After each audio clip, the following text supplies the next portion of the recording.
You're listening to the My Simplified Life podcast, and this is episode number 201. Welcome to the My Simplified Life podcast, a place where you will learn that your past and even your present don't define your future.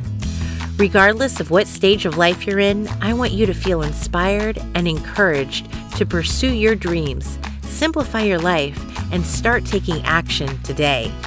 I'm your host, Michelle Glogovac, and I'm excited to share my stories and life lessons with you while taking you on my own journey.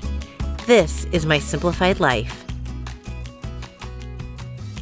Hi, friends. Welcome back to another episode. I'm your host, Michelle Glogovac. Today is exciting because it is pub day for my friend and client, Mary Carroll Moore. Her novel, A Woman's Guide to Search and Rescue, is out today, and it is so good. It is considered a literary thriller. And now, if you don't know what that means, that's okay, because I didn't either. And in fact, she didn't know what that meant until someone told her that that was what her novel is. It is a book about women as heroes, sisters who come together who have never met before, a chase, there's a gun involved, there's all kinds of action going on, but there's also the elements of togetherness, of family, of what it means to cook together and warm meals. And it is just so good. I can't even explain it, but I had the pleasure of getting to talk to Mary about what went into this book, what was the reason behind her wanting to write it, and why did it take 10 years to write? But not only that, Mary and I discuss what her journey has looked like because, oh my goodness, it is so good. And I want to mention, because she didn't mention this in the interview, that she's won the Julia Child Award for one of the cookbooks she's written, which is a big deal. So listen in as Mary shares her incredible journey of life and how she got to where she is and how the novel, A Woman's Guide to Search and Rescue, came to life. Hi, Mary. Hi, Michelle. I'm so excited to get to talk to you about your book and your experience. And you've accomplished so much, and I'm so excited because you're very worldly in so many ways. So before we dive in, can you please introduce yourself to everyone? Yes, I'd love to. I'm so glad to be here with you. My name's Mary Carroll Moore, and I'm calling in today from New Hampshire, where I live with my family, about 90 minutes from Boston. And I'm a new author of a new book, which is very exciting. And what is the book? The book is called A Woman's Guide to Search and Rescue, and it's a novel about two estranged sisters who are forced to reunite under very tricky circumstances when one of them has to flee for her life. And they're both pilots, and I'm fascinated with the whole idea of women as heroes and women pilots. So this book is all about their adventures and really their relationship and how they find out how to basically heal themselves and save themselves while saving each other.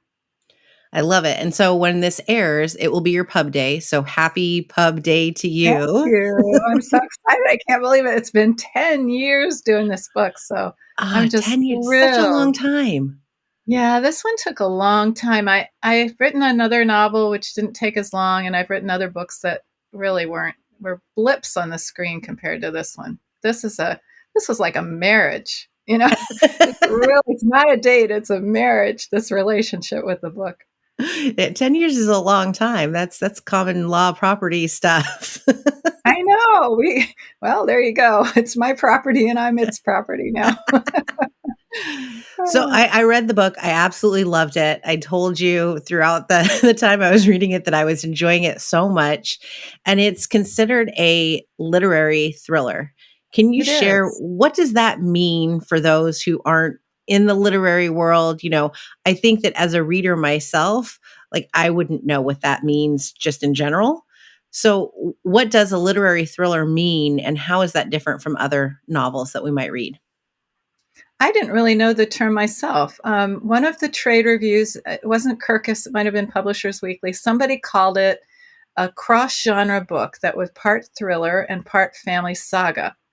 And I had intended this book to be a straight thriller, but truthfully, my agent got involved and she said, you're not really a thriller writer. I don't like people dying and I don't like people getting shot and all that stuff. So she said, well, why don't you just move it towards the more domestic suspense kind of book? And so, that's possibly why it took 10 years. I had to go in and rewrite the thriller part so that it kept the idea of somebody running for their life. There is a bad guy, a very handsome bad boy who loves fires and chases the one of the sisters. And it has that thriller aspect of a chase, and a search and rescue happens and all those things, but the real core of the book to me is the literary part, which is the relationship between the two sisters and how they are reunited, how they're very estranged from each other. They come from different sides of a very fractured family, and they don't really want to know each other in a sense, but their situation drives them together, and they end up becoming family, which is the cool thing for me. The idea of found family, the idea that people have a family, it might not be their family of origin, that their hearts really connect to. So these two sisters, despite their legacy, can come together as actual family.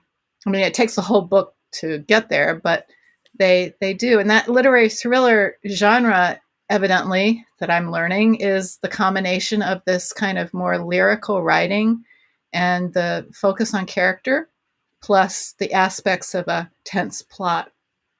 Is this So, something that's learned to write this way? This is the no, part that fascinates me because I see all of these classes and courses, take this to work on your plot this way and your characters and the point of view. And I'm like, oh, you don't just write it?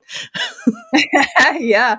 Well, I had to study. I studied with this wonderful editor in California who teaches for UCLA, and I studied with him to learn the thriller aspect because he's a real super thriller writer, Robert Evers. And I felt like that was something I really didn't know how to do, write a very suspenseful plot. Because my interest in life is more the people than the plot. So I really had to go in and kind of study up on that. But once I discovered the thriller thing, I kind of went too far into it. And I had like 4 people dying and all these fires that killed everybody. And I was like, I don't really like this. So luckily, my agent's really a key person in my life. So she came in and said, okay, where are your real passions in this book and where are your strengths? And so I got to spend another 2 years writing it back to where my core was, but keeping a lot of what I learned.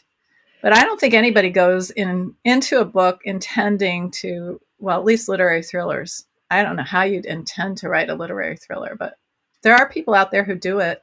So I God love bless them. I love learning about the thriller part because I don't consider myself like a thriller reader. And this year I've read a number of novels that are considered thrillers, suspense, and yet it's not like what you'd see on TV where everybody's shooting each other and there's gore and all of this. And so I'm learning that I'm enjoying some of these things where I feel myself, I'm not going to give the book away. We don't give any spoilers away, but the moment that she's in the cabin and he's coming and I could feel myself like curling back like, oh, you have to do this and go get a gun. And, I could feel myself in her position. So it was fantastic. And I loved it. I don't love that I'm feeling this odd way of like, I got to get the bad guy. But the other funny part that you mentioned was that he's supposed to be like this good looking, handsome. I didn't feel that in reading it.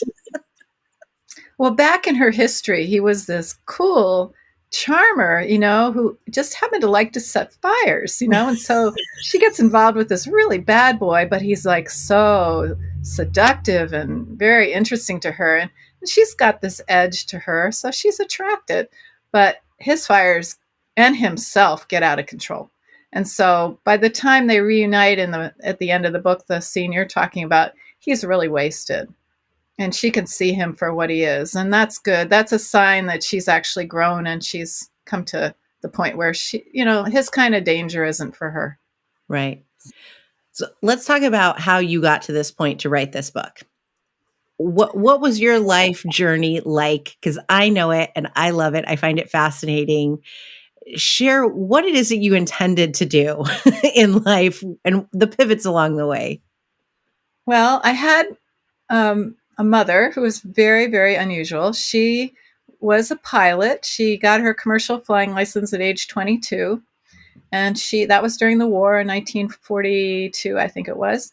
And she decided she wanted to join the Women's Air Force Service Pilots, which was an organization, a non-military organization that freed up men for service overseas. So these women, there were only about 1,000 of them.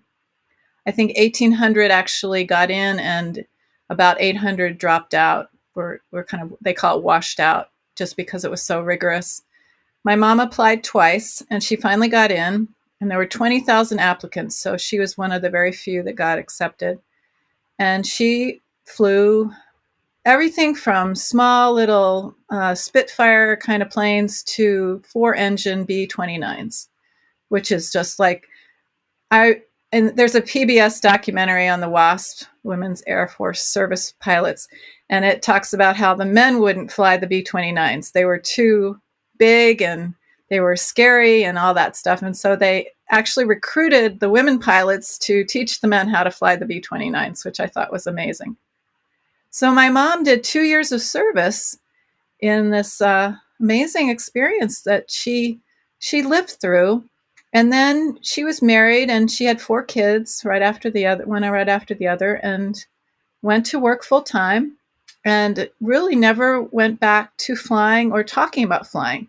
So as I was growing up, I knew she had scrapbooks. She kept them in the bottom drawer of this big chest that we had in the hall, and I would pull them out and I'd look at all her flying pictures and her, like, she flew those planes that have two, they're behind each other. The navigator is behind the other pilot, and they have open cockpits, so you have to wear these kind of leather helmets with the big goggles, like Snoopy kind of thing.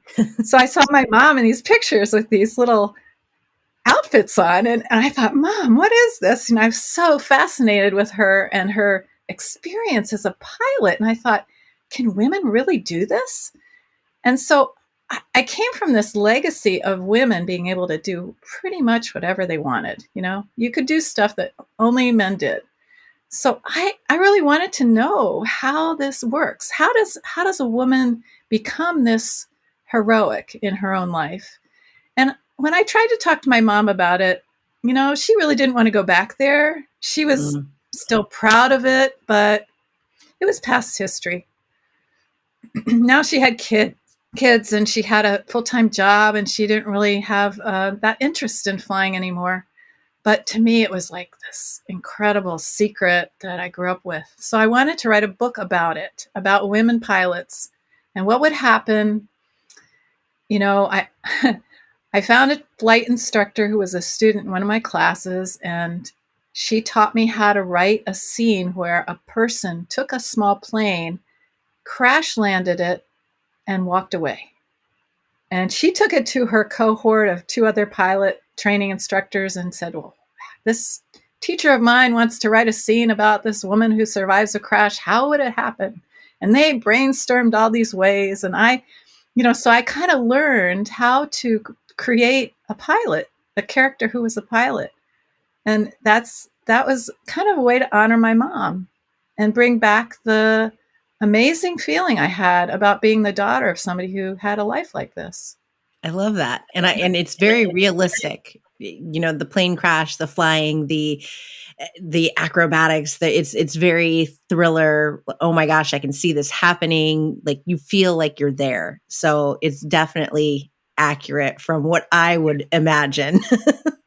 Well, I'm really pleased because it went through so many experts. I didn't trust myself at all. So I had everybody who knew anything about planes look at it. But and now, then search and rescue. this wasn't like, this has been 10 years, but your life has been longer than 10 years. You're not 10 years old. So what happened before this that led up to writing this novel? Well, I was an artist. I was a painter. You still are? Yeah, I still am. I'm still a landscape painter. An impressionist painter, so that means I paint in a kind of style like Monet a little bit. Although he's so good, I couldn't attempt to be that good. But I work with atmosphere in color, and so how atmosphere is created by color and light. So I went to France when I was in my last year of college, and I decided I wanted to be an au pair and live in France and study painting. And so while I was there, I I'm always been passionate about food. So I got into food and I studied at Cordon Bleu, and I studied with private, families who teach me French cooking and their style. When I came back, I decided, well, I got asked actually to do a column for a local magazine on French cooking. And I taught it in my little apartment. I lived in Arizona at the time. And then I went to open a cooking school in California. And then I got a syndicated column with the LA Times. So all of this kind of snowballed, this love of food. I was painting on the side, but that didn't become my livelihood at all. And I ended up becoming a writer. And it was a little bit like I didn't intend this, but I just loved food. And whatever you love, you put into whatever creative expression you have. So for me, I painted food, yes, but I mostly wrote about it and ate it. And so many cookbooks later, I worked for General Mills and Betty Crocker and Food and Wine and all these different places, and had this wonderful career in the food world and became kind of successful, I'd say, successful in the Just food kind of. world. Just a little bit.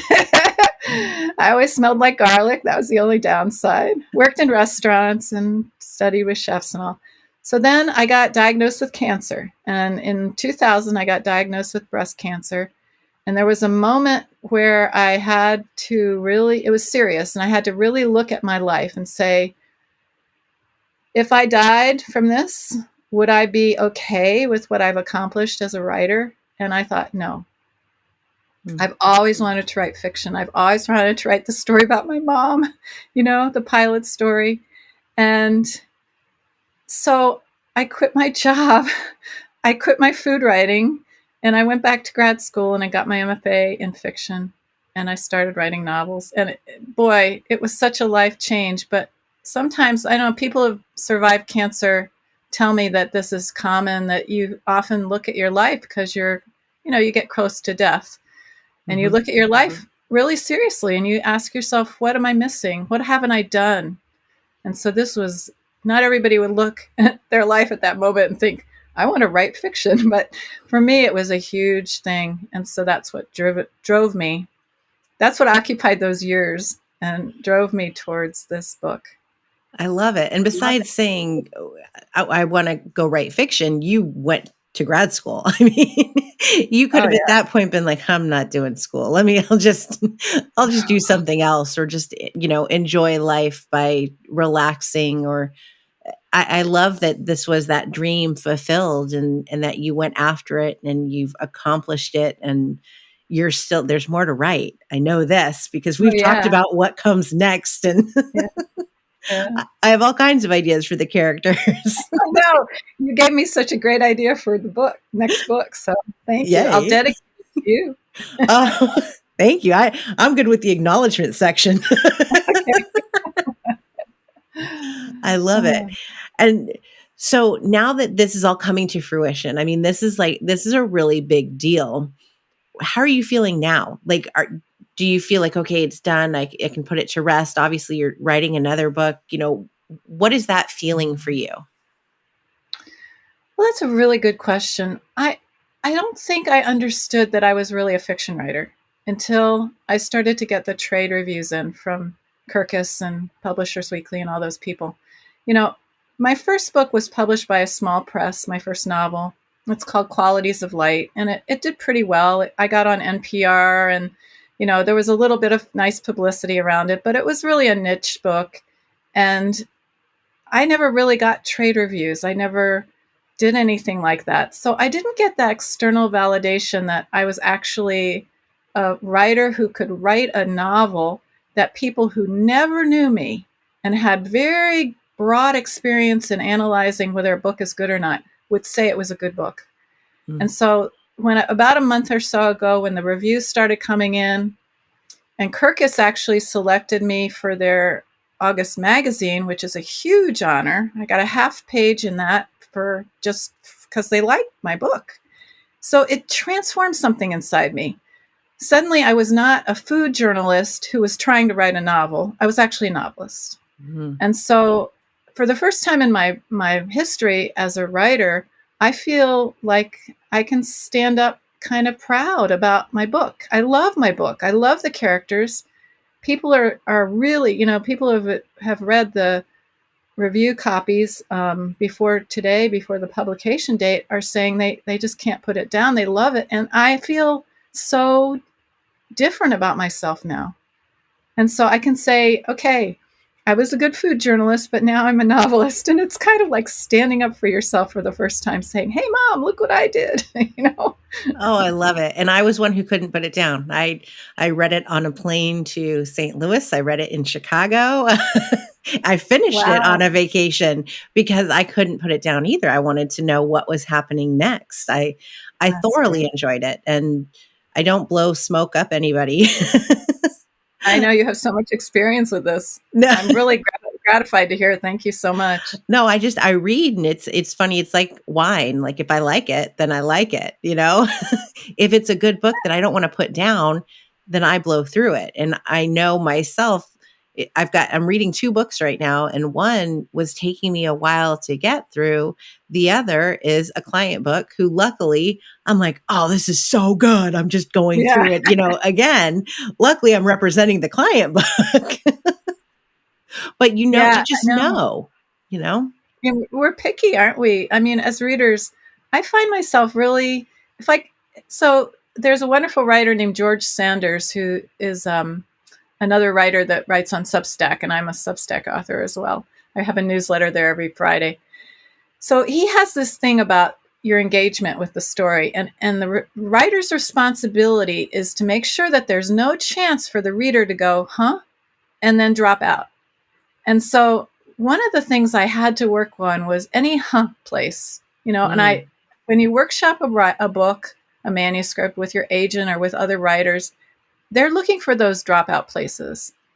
And I wanted no dropouts. I wanted, of course the reader has to take a breath and go find something to eat or, and rest for a while. But I really wanted people to have a page turner. So that's the thriller part, is the page turner part. well, you accomplished it. Oh, you're so kind. Thank you No, so you much. I did. I love really it. appreciate it. I really enjoyed it, and I told you I wanna know what happens next. I'm like, "Oh, Yeah, I know. you can keep going." Some books end and you're like, "Okay, well, that was it, and it was tied up in a bow and, it was put to bed." But with yours, I felt like, "Oh, we can go even more places with these characters." Yeah, Like, there's a I future. know. You got me set up for another book, and actually I have it all drafted and everything, not Yes! drafted like written, but outlined. Yeah, I know. I didn't intend that, Michelle, where it ended like with a little bit of hope that there's more story. But Oh, oh I love well. it. Now I'm I gotta keep excited. writing. Yay. Oh, you're so kind. What does your writing ritual look like? I know it took 10 years and revisions, but did you have a set time? When I was writing my book, I was like, okay, I need to have 1,000 words, and I would write down, beginning and how many words a day. And I wouldn't let myself do something. I'm a very reward oriented person. So my reward would be like, I get to email my friend Karen if I hit 1,000 words. I get to go, eat a candy bar. What was your ritual like? I had that too. I had a word count. I found myself doing better with word count goal than an hour goal. Some people go by time goals and some people go with word count goals. So, like you, I went with the word count goal, and I did a 2,000 word a day kind of thing when I was drafting. And that's hard. That was hard. But I know how to make a really bad draft. So I know how to write really badly and get my 2,000 words. And I know that I love to edit, so I can come back in and edit and revise. But as long as I had that basic first draft on page, then I knew I had something to work with. And I tried not to revise as I went. So my first draft is usually just awful, really awful. And then I go in and I storyboard. So I've taught storyboarding for years and years. I have YouTube videos on it and everything, but it's the idea that filmmakers use where they take like a cartoon board with blank boxes, and they describe the scene and then move them around. You can do it with index cards. You can move it around so that you get a flow that works. You can do it for characters, like a character flow. You can do it a plot flow and a setting flow. So I would do 3 different flows. And a lot of times I would use a big poster board. Sometimes I did it in Scrivener, which is a writing program that I like. But I would storyboard it after I had the draft, the bad draft, and see where the holes are. And boy, there were so many. And then I knew what to do. I could go back in and write to those problems and fill the holes. And then I would have a reasonable draft, and I would, go in and do it again and find the holes. Sometimes I would develop characters kind of in a scattered way. I remember one of my editors saying, well, Chad drops out in chapter 5. What happened to Chad? So you can actually track whether the characters continue or whether they disappear, which is horrible for a reader.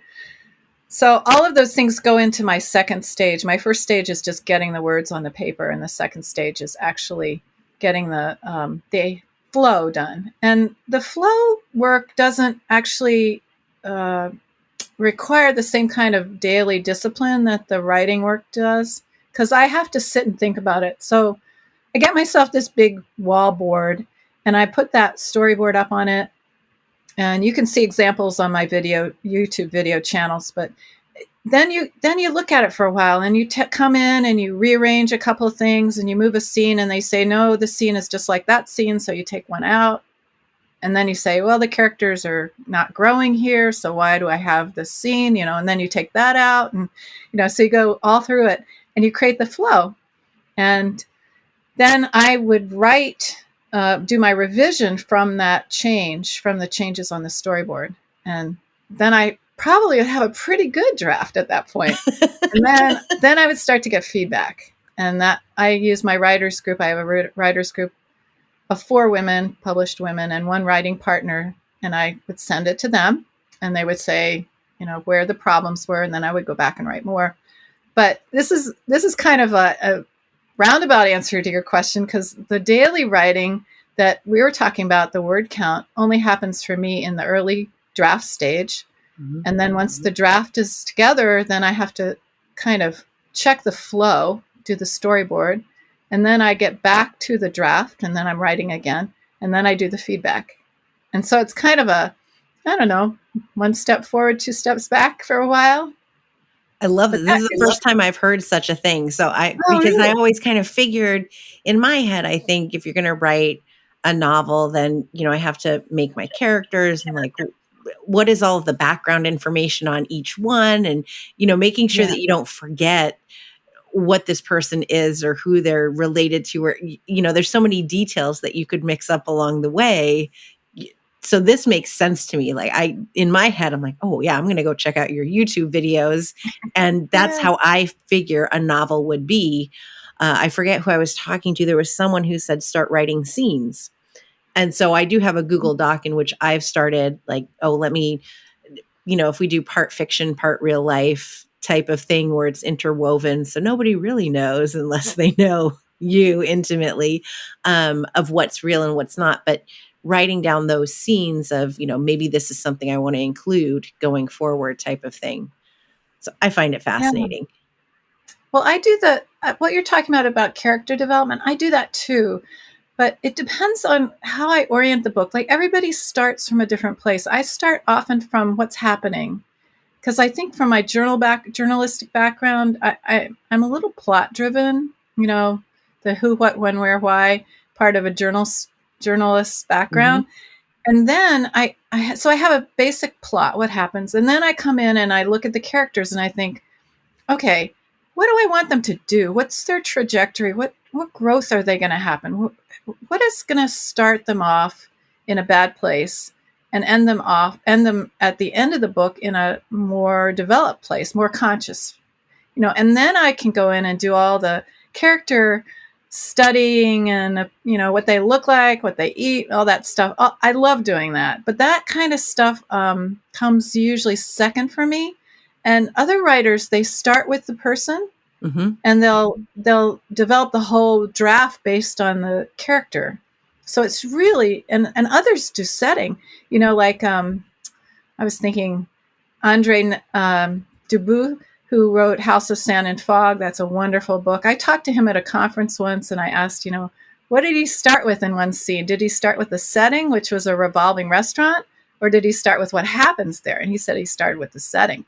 He started with the revolving restaurant, and that created the scene because it put everybody on an unbalanced place, and it created this incredible scene in the middle of that book. So I think there's some writers that start that way, and other writers do, the character, and other writers do the plot. So it all has to come together at the end, but it depends on, but there's no what your right or wrong way. No. And that's the cool thing. If you know what you're most attracted to as a writer, then you can go with your natural tendency, which is your strength usually. And just know that tendency, and this is what I used to teach when I was teaching writing, is your tendency can be your strength, but it can also be your weakness. So if you're really into setting, like I often am, then I can overdo it and then nothing happens except beautiful setting. So you have to recognize that your tendency can be a weakness as well.